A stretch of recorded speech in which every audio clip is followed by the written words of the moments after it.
Withdrawing money from FedEx refers to requesting a refund or withdrawing funds related to a FedEx Trade Networks account or employee-related reimbursements. Here's how to do it. Identify eligibility. Ensure your shipment qualifies for a refund. Contact customer service. Call FedEx customer service. Provide shipment details, including the tracking number, date, and issue.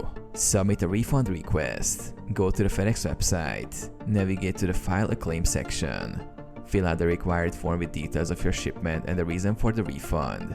Follow up. Monitor the status of your claim via the FedEx website or customer service. For employees withdrawing funds or reimbursements, log into FedEx Employee Portal. Access the FedEx Employee Portal using your credentials.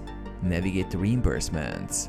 Go to the section for expense reports or reimbursements. Submit a withdrawal request. Enter details of the expenses and attach necessary receipts. Submit the request for approval. Monitor status. Track the status of your request through the Employee Portal. Receive funds. Once approved, the funds will be transferred to your designated account.